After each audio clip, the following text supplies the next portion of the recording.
साल 1528 अयोध्या में एक ऐसे स्थल पर मस्जिद का निर्माण किया गया जिसे कुछ हिंदू अपने आराध्य देवता राम का जन्म स्थान मानते थे।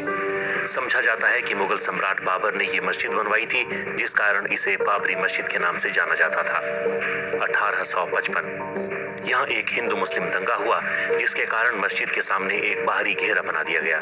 इस कार्रवाई ने हिंदुओं को आंतरिक आंगन तक पहुंचने से रोक दिया, जिससे उन्हें बाहरी आंगन में एक मंच पर प्रसाद चढ़ाने के लिए प्रेरित किया गया। साल 1856-57 इस दौरान हनुमानगढ़ी और बाबरी मस्जिद के आसपास एक सांप्रदायिक दंगा हुआ। ऐतिहासिक वृतांत बताते हैं कि घटना से पहले मुसलमानों और हिंदुओं दोनों की पहुंच पूजा के लिए मस्जिद क्षेत्र तक थी।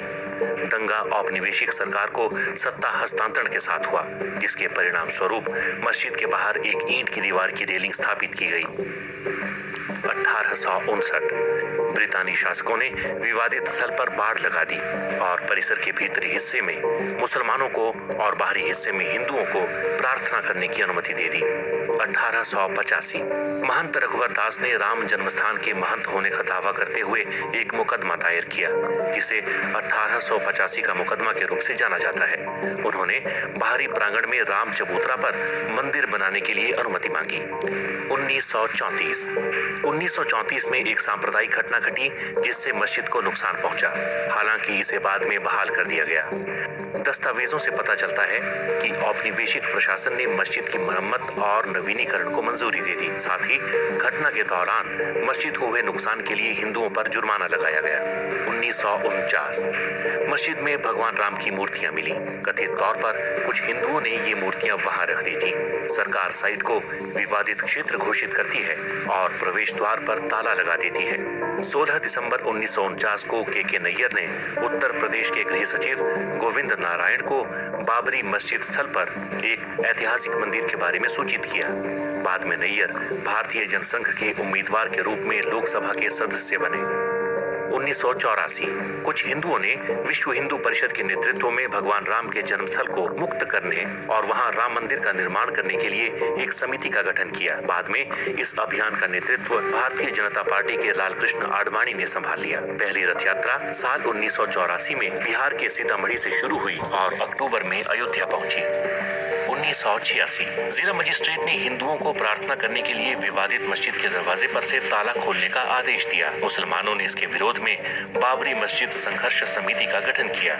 साल 1989 विश्व हिंदू परिषद ने राम मंदिर निर्माण के लिए अभियान तेज किया और विवादित स्थल के नजदीक राम मंदिर का शिलान्यास किया। साल 1990 विश्व हिंदू परिषद के कार्यकर्ताओं ने बाबरी मस्जिद को कुछ नुकसान पहुंचाया। तत्कालीन प्रधानमंत्री चंद्रशेखर ने वार्ता के जरिए विवाद सुलझाने के प्रयास किए, मगर अगले वर्ष वार्ताएं विफल हो गईं। लालकृष्ण आडवाणी ने आंदोलन के लिए समर्थन बढ़ाने के मकसद से गुजरात के सोमनाथ से अयोध्या तक रथ यात्रा शुरू की। इस बीच सांप्रदायिक दंगे भड़क उठे।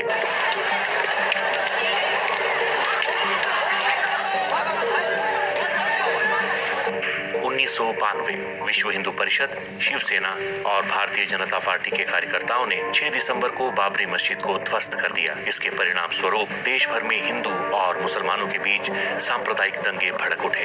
दंगों में 2000 से ज्यादा लोग मारे गए।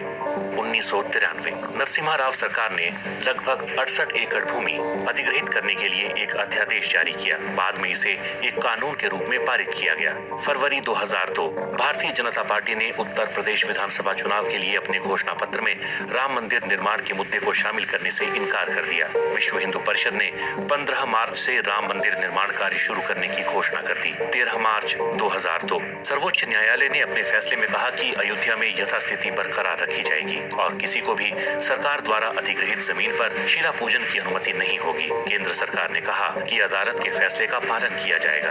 अप्रैल 2003 में इलाहाबाद हाईकोर्ट के निर्देश पर पुरातात्विक सर्वेक्षण विभाग ने विवादित स्थल की खुदाई शुरू की। जून महीने तक खुदाई चलने के बाद आई रिपोर्ट में कहा गया कि उसमें मंदिर से मिलते जुलते अवशेष मिले हैं। मई 2003 सीबीआई ने 1992 में अयोध्या में बाबरी मस्जिद गिराए जाने के मामले में तत्कालीन उप प्रधानमंत्री लालकृष्ण आडवाणी समेत 8 लोगों के खिलाफ पूरक आरोप पत्र दाखिल किए। अगस्त 2003 भाजपा नेता और प्रधानमंत्री अटल बिहारी वाजपेयी और उप प्रधानमंत्री लालकृष्ण आडवाणी ने राम मंदिर निर्माण के लिए एक विशेष विधेयक लाने के वीएचपी के अनुरोध को अस्वीकार कर कर दिया। अप्रैल 2004 आडवाणी ने अयोध्या में अस्थायी राम मंदिर में पूजा की और कहा कि मंदिर का निर्माण जरूर किया जाएगा। 28 जुलाई 2005 लाल कृष्ण आडवाणी बाबरी मस्जिद विध्वंस मामले में रायबरेली की एक अदालत में पेश हुए। अदालत ने लाल कृष्ण आडवाणी के खिलाफ आरोप तय किए। 20 अप्रैल 2006 कांग्रेस के नेतृत्व वाली यूपीए सरकार ने लिब्रहान आयोग के सामने लिखित बयान में आरोप लगाया कि बाबरी मस्जिद को ढहाया जाना सुनियोजित षड्यंत्र का हिस्सा था